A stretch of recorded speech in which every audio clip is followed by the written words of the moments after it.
This team does not look like they can play aggressive under turrets. A lot of them are squishy compared to the Malphite Shyvana and Lulu coming in with shield as well. So we'll have to see what they can do. It just works out. They've got enough elements that of champions that can just kind of make those turret dives just barely work. So Maokai can disengage from a turret with Twisted Advance. It'll drop him off that turret aggro list, and the turret will switch to someone else. They've got heals and shields coming out from Song and from Mach Noon. They've got a pretty decent chance of this, of opening up a turret dive and following through with the various supports around the map. If you look at the bottom lane, again, you've got Kane on Sona. When she heals a teammate, gives an extra armor and magic resist boost as well. So in any lane, if someone dives, there's someone there to grant armor or health or a shield and keep that person on that dive. So they've got just the elements they need, just barely. It's not one of those primary tanks like an Alistar who hits level 6 and laughs at all damage forever, but they've got what they need to actually make those dives happen.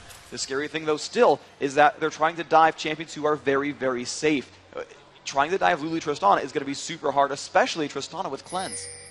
Yeah, that's going to be huge. She can already jump away, then cleanse that out. It's going to be very safe. I don't think we've said enough, so one more time was perfect. 1:30 into this one, no invades coming from either side here. We do see that Maokai starting at his regular wraiths, and it's just going to be Malphite down with Karthus. They're going to go ahead and grab that. We've seen a lot of teams doing this now. If it's not going to be a jungler that specifically needs that blue, they just go ahead and give that whole lane to that top side.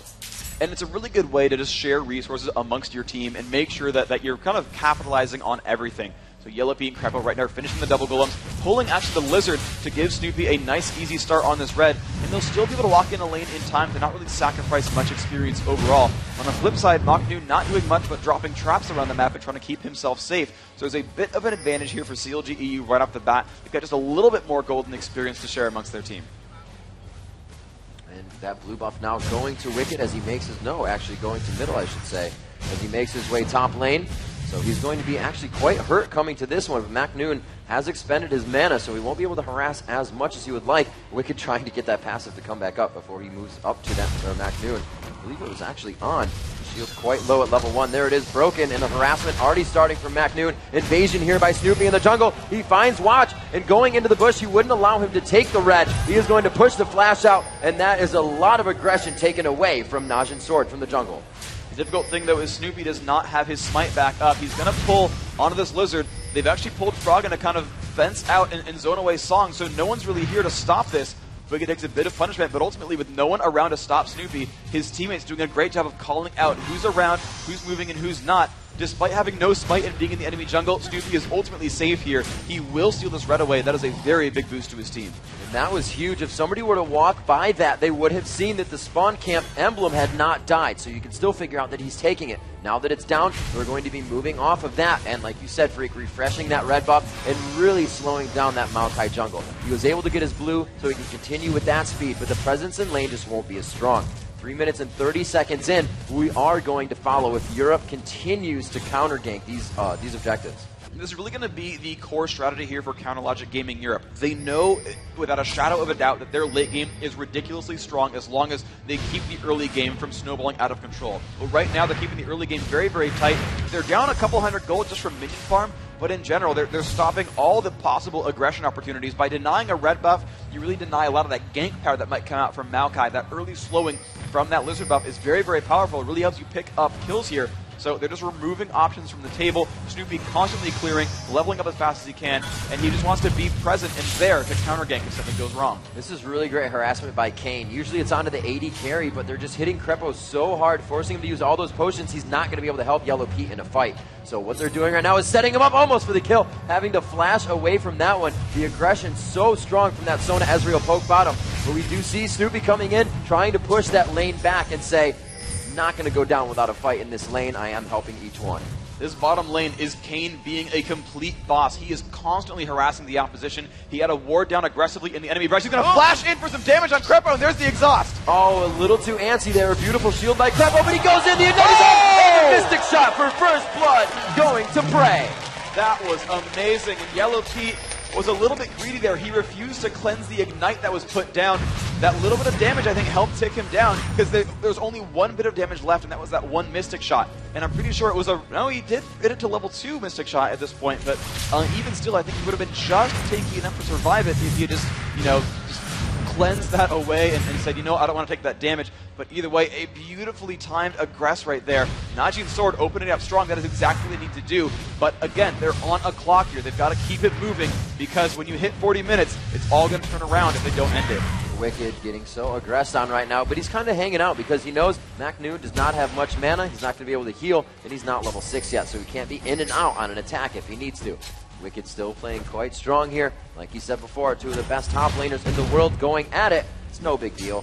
We do see Snoopy coming up top through the ward. McNoon heading back to his tower. But he actually, I like that strat. He made it look like he was heading back, seeing the ward, moves back in, but he sees Snoopy again. So he's only trying to play the mind game here, not the visual game. Yeah, he is absolutely wasting a lot of Snoopy's time. Snoopy will eventually come back in. Wicked, though, still is going to have enough mana for one more Seismic Shard if he does finally come back in. McNoon with great ward coverage keeps that one away. Snoopy putting an aggressive ward there by the Wraith Camp, and now he's sneaking around through the jungle. McNoon will not see this come in. This is the perfect thing he needs to do here. The turret will give him vision right now, and McNoon is still not level 6. His speed is slowed there by Wicked. The flash is out, the exhaust goes down with the ignite, and McNoon will surely fall to Wicked. One to the top lane. Excellent gank overall. That is them all using their summoner spells, and that is why you bring exhaust on Shyvana. She's normally not the best ganker without any innate crowd control, but she's so fast, durable, and just safe overall that you're allowed to bring an offensive summoner, no flash at all in that champion, and still make those ganks happen without dying in return. So he does have teleport. He's getting back to lane quite quickly. He's not going to lose too much experience off of that. But now as they go back, that's two Dorans going in the hands of McNoon.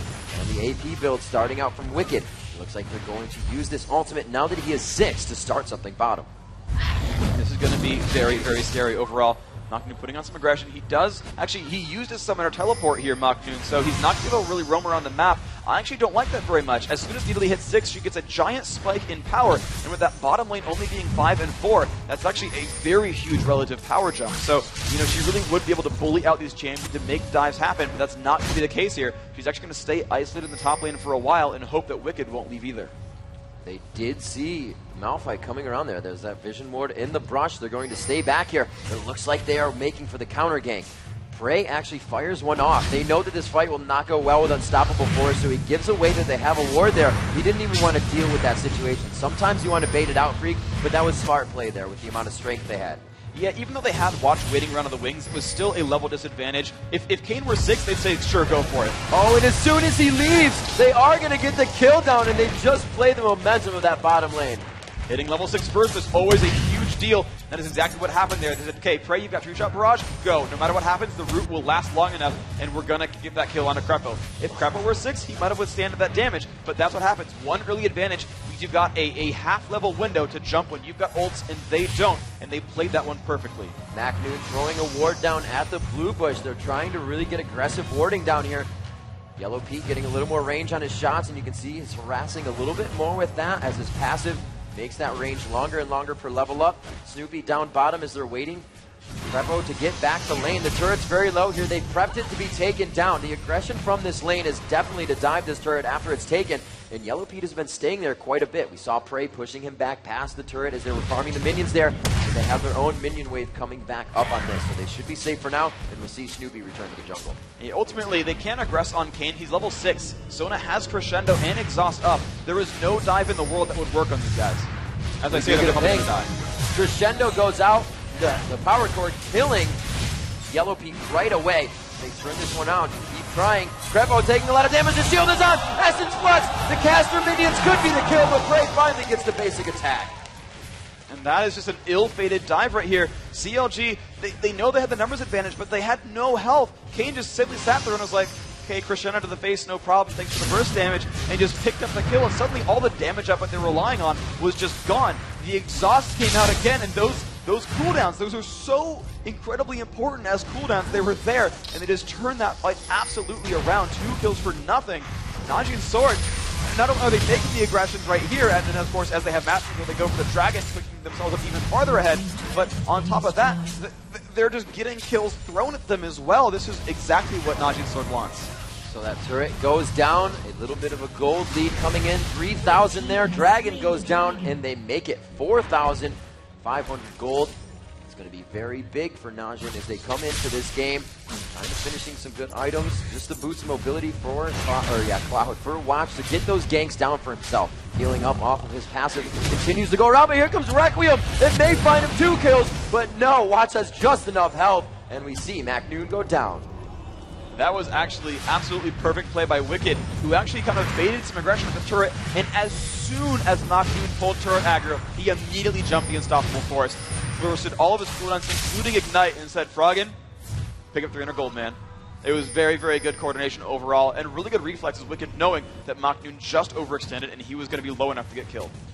CLG getting some pings down bottom saying, I think somebody's in this forward bush, and we can actually see Prey playing quite aggressively as well, going past that river, no wards as the jungler comes up above him, or support rather, in the jungle. They're going to be able to get those safe wards down, going towards Dragon, making sure it's all clear, but they're going to ward Tribush, and that gives them a lot of room here. Warding that Tribush allows them to see everything coming from the opponent's jungle, and not just down the river. Pings going down in mid, and they say they put a ward there, so be careful. This is really just great ward coverage overall. If you want to check down the mini-map at the bottom right corner, these are the 2 major ward spots you care about when you're the red team. It's the ward by the Wraith camp over towards the middle of the map, and then that ward by the Tri-Brush. You cannot get into the river as blue team without running by one of those, and of course those are the other 2 major gank spots, going through Tri-Brush to lane sneak or just kind of coming down the jungle. So they've completely shut off all of the aggression opportunities, with the exception, actually no, not even with the exception, because they've also warded their very bottom lane brush as well. So there was simply no way for Snoopy to sneak in and screw up their bottom lane. And what Najin Sword is doing, once they've killed that first turret, is they are now freezing the lane. They are refusing to push. They are letting these minions push out to their own turret. Again, they still have the ward coverage to deny any pushes. A flash in from Froggen. He pulls Watch under the turret. He takes some unnecessary damage. Here comes Snoopy. Snoopy and Froggen get the kills assist. And it looks like Song will stay to fight. He has no mana left as he throws out auto attacks, but they find the kill onto Snoopy to trade the 1-for-1 retribution. That is why he runs Summoner Teleport on a top laner. You're going to have so much gold and experience being stuck up there farming minions day and night that you will be a huge force to be reckoned with in a battle. Excellent play there, MacNoon turning that one around. But at the same time, look at just the damage output that came in from CLG EU, Snoopy and Froggen working together, really picking up the kill onto Watch. That is painful. He had an Oracle, so another 400 gold down the drain. That's really not tracked in the scoreboard. MacNoon completely healing that Q damage as soon as it came off. He didn't even see it hit his health bar. And he does have quite low mana here, taking a bit of damage there, puts himself in and out of bush. Not really going to help him too much. Denies vision, gives him a little bit of speed, but he's really just going to push this lane up into Wicked's face and try to continue to break that passive as his. Take some damage down after that. The red buff will also help, and he can really kite this lane. Like I said, out of mana, doesn't really have to use that in Cougar form, just has to wait for the cooldown. So he's not in a terrible position, but still, MacNoon playing up to his regular aggressiveness. He is playing this lane as perfectly as possible. You look at the minion farm, it's 52 to 108, and he's got a Phage and a Lizard buff, meaning if he ever pulls an advantage, he can just completely shut down Wicked. Just watch him try to run away. That movement speed steal from Seismic Shard lets him run from that battle, but in general, he's going to have a horribly tough time fighting MacNoon here. Yeah, it does look like he leveled that shard up already. Going for the ground slam and does not yet have anything into Brutal Strikes. Goes ahead and takes a chunk of MacNoon, and MacNoon says that's enough of that situation. I have 964 gold. I'm going to go back and finish an item for himself. And we'll see if that'll be boots. He may not need that just yet due to his passive, but he does finish those Merc Treads to cut away that, to give him tenacity, to cut away that crowd control that Malphite will be doing. Now top lane, as the bottom turret goes down, we see them transfer up to the top three. This is really very typical for a team that starts to play very aggressively. You normally see this kind of play when you lane swap to 2-on-1 lanes from the get-go. But either way, what you've got here is Najin Sword saying, look, we picked up one turret, and now we could build a total lane mismatch here by putting our AD carry and support up against just a 2 versus 1 against Malphite. They're going to go for a lot of turret pressure here. CLG must react to this or lose even more early game advantages. Snoopy waiting in Baron Den, knowing that Kane is kind of in that bush and he wants them to come down and ward. Little does he know he already warded, and I don't think Snoopy has caught that one in front of him with his Oracle just yet. They are setting up top. They know Crepo is with Wicked now, so they got to be thinking, besides seeing Triss bot, actually, where is Snoopy? Chilling out in Baron Den. We see Orianna going back once again to grab the Wraiths. More CS and minion kills. 165 now for Orianna to 182 of Froggen. That early blue buff top lane is going to be hit hard. Kane goes in. The crescendo stops them, but the wild growth comes out, popping up Prey. He had enough time to just while out on that CC, and then they continue to go after the fight. A sliver of health for Snoopy, but Wicked is still quite tanky. They're going to hold off on this and run in with the minion wave. Middle lane going down. Froggen gets hit hard as Macnoon transfers from top to mid. And that was just amazing reflexes overall. Actually, the fight might still be on. Watch taking a lot of punishment. Prey and Wicked now standing off in that lane. Snoopy with a really nice move. He knew that ward was actually in that river and simply ulted over that Baron wall, tried to flank on behind his opponents. The unstoppable force nearly catching Kane, but he had the reflexes to flash it away and not get harassed there. He managed to turn that fight around and make it safe.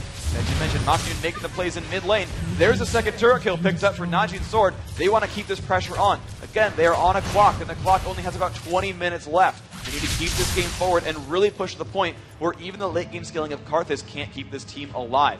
If you look at the farm, he's getting there. He's got 180 minions. He is still rich overall. He's containing most of his team's kills.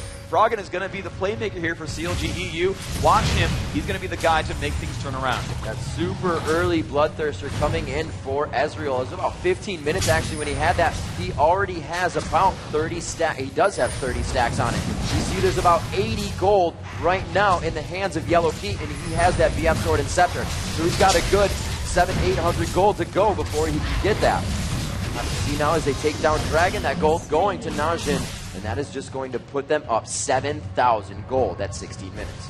They need to keep doing this over and over and over again. The Dragon kill's good. Mid-turret's got to be next. They need to keep pressing onto their opposition. There's not a lot of great wave clears here from CLG EU. They can't really do much except for Froggen and a little bit from Krepo, but Krepo's not going to be doing all that much damage to him either. It's going to take some time for them to really crush down that minion wave. And meanwhile, Najin's Sword, they've got 2 healers. They've got a lot of long-range damage output. They're putting kind of all their tanky cards on Watch and hoping he can scale through this game. And that's actually one small deficit here for Najin's Sword. Watch now with Boots mobility, his second oracles as well, only 2 assists and kind of low minion farm. Watch is going to be very, very frail throughout this game. The jump on from Tristana, the buster shot, or rather explosive shot, goes down to try and mitigate any of that healing Macnoon can do to himself. They continue to poke down onto this turret. Macnoon using that poke ability of Nidalee to get back and trade damage in his favor. Looks like he will be returning to base as well with 1,700 gold in his pocket. Going to get some good items for him, and he'll definitely feel good in that solo lane by himself, picking up the Sheen and starting the Zeal to his Triforce. Now, Counterlogic Gaming Europe making a good move, pushing for that bottom turret, but the teleport from Macnoon is going to stop them. They all run away afraid. They actually had a ward, seeing that Song was running down as well. They did not want to put themselves into a bad fight situation. Really what CLG wants to do is buy time. By starting a turret push and then saying, oh, okay, you're showing up, cool, we'll leave. They just bought another few seconds on the map. And if they keep making moves like this, forcing Najin's Sword to run around and react to them over and over, they're going to keep buying that time and keep building themselves great advantages. The difficulty here is it looks like Sword knows about this golem. They actually do have it warded. They're going to make the play here. You know, Freak, I'd say at some point it's going to be very scary for CLG EU to fall this behind. Froggen gets almost wiped out instantly. It only took a few spells. Kane follows right behind him in the 1-for-1. The focus is on Snoopy, and all the Najin health bars are still halfway full as Wicked drains down to nothing. Double kill coming in for Prey. Macnoon following from the backside as we have a slow coming from Krepo. And will they follow over the wall? They do. Macnoon in super aggression mode, trying to find that way out, but he cannot do it. Krepo goes down, and it's going to be Yellow Pete left alive bottom. 10-4 in 19 minutes. And it looks like it's now daylight savings time for Najin's Sword. They've just added more time to that clock because when you realize that Tristana is super awesome late game, but only has a BF Sword, look at Ezreal. Look at those 6 kills on Prey. He is going to be doing so much damage here that there's not an easy option here. You're just watching these team fights turn around so very quickly. So much crowd control from Najin's Sword. They didn't even have to use Crescendo. That's still up for Kane. He was like, yeah, triple kill, no problem. No one needed. We'll just keep fighting you one at a time. And really, that kind of happened there. CLG EU kind of limped in one at a time, and they're just continually putting on the pressure. They finally picked up that middle turret. That is 3 turrets for them. The Dragon coming up before too terribly long as well. They're going to keep that underway. The Dragon 22:30. It's still a 3-minute timer to go for that to be back up. And you know, they're going to keep pushing onto this, but now it becomes a little bit more difficult for Najin's Sword. Again, they're getting very far, and they're getting very far ahead, but it's going to be harder and harder for them to force fight. These turrets are now harder to reach. The impact of a single dragon starts to mean less and less as these teams get more gold. The pressure is still on them to make some moves. So, Freak, we see the importance of farming. 225 minions in mid for Cardless, 221 for Orianna. Obviously, these minions don't just spawn in lane. Where are they getting all of this? They're running into their jungles and sharing the resources with their teammates. They're running in there and saying, hey, you know, this camp, and it's typically the Wraith camp. That's usually the most frequent one there, is they just run off to that side and pick them out and pick up a bunch of gold. Now, those Wraiths aren't worth as much gold individually as lane minions, so you have deceptively large numbers of minion kills that aren't really worth the same amount of gold each, but it still builds in these really good advantages. They're still getting a lot of gold every time. It's about 60 gold every time you clear that camp out. It's a nice chunk of money. Some even go for the Wraith camps as well and keep clearing more things out. You see bottom lane going quite aggressive on Yellow Pete. The cleanse is used, and he pretty much avoids everything there. And we can just see Najin hightail it out of there saying, wow, we just blew a lot of cooldowns, and we're being closed in on. But this could be bad. EU has been on their heels in every fight as Najin turns it around seamlessly within a bush, within the open. And it looks like CLG knows this. They turn around and say, that was not our engagement. But look at the split push coming now from Najin. They just leave Prey top, and that is going to be a huge split pusher. Ezreal can get that attack speed up as he hits his abilities and really crush down turrets. That was a really risky move because they had what was a 4v5 at the bottom half of the map. If CLG was able to catch them, they could have turned around a 4-for-0 trade right here. Froggen in a duel with Prey, doing so much damage back to him. Can he pick this up? Oh, he gets the heal. That may be very helpful for him. Wicked is there, however. They put Cardless on the other side as the flash went down. A lot of damage going towards Wicked. He unstoppable forces out of the fight and gets Crescendo to go down. After using his ultimate, the focus on Crepo will for sure be a tower dive. And another double kill coming in for Prey. Najin sword support, Kane picking up a kill as well. And now up 12,000 gold. They're going to make a move for Baron. They feel strong enough that they've got what it takes to kill off this epic monster here before 22 minutes. CLG EU, Snoopy could attempt for a steal, but he's back in the base right now. And with Ezreal so farmed, I don't know if they quite have the damage out, but Orianna is also great at DPS and single targets. Looks like it's not even going to be an attempt by CLG EU. This will be a free Baron pickup for Najin's sword. They have made all the right moves this game. Freak, I believe that's the second fastest Baron we've seen in the tournament here. 22 minutes in. They have great items under their belt and almost finished Triforce, which just got finished due to that gold coming from Baron. 8-0-3 on Prey this matchup. So well chunked down, just missing that. Top lane, Snoopy grabbing up these minions, just continuously pushing out. Everything is on their side of the map except for bottom lane right now. And since that Baron objective is down, they can focus there because of Dragon, but it's just going to be hard for them to really stop anything top with a split push bottom. Exactly, and they're just continuing to scale as well. It's the one really big saving grace here for Najin's sword. While a lot of their champions are mid-game focused, any attack damage carry, especially ones like Ezreal, will scale phenomenally with items. And if you compare directly those two AD carries, you only see a 60 minion kill difference, but actually Prey has about double Yellow Pete's gold. They're about to duel. Watch how easy this is for Prey. As they come into the lane, Yellow Pete is going to jump. No Yellow Pete arcane runs away. shift follow. Yeah, really hard complete runaway. That was a huge fight. That was a lot of damage being dealt on both sides. That rocket jump really destroying the ground. How much damage? A little. Oh. They didn't actually kill anyone. I can't say it. We do see Froggen chasing here. The layway's just missing. And you're going to catch one of the best escape artists in the game. If he can hit that bush, it's over, and they know it. Getting that passive move speed. Going back into the fight, however, MacNoon loves to taunt. Yeah, maybe he'll start dancing as they chase him around, too. Maybe lots of Phantom Dancers, boost mobility, troll everyone like he did Riot, the Invitationals. Jack knows about that one. But Najin's sword, they're just going to keep the pressure on. This is still exactly what they want to do. CLG will never forfeit a game. They will always stick this one out. I mean, there's that legendary group stage game against M5 BenQ at DreamHack where they were down like 17,000 gold, still won. Always no bottom. Crepo with one swipe. Actually, rather, that was Froggen going down.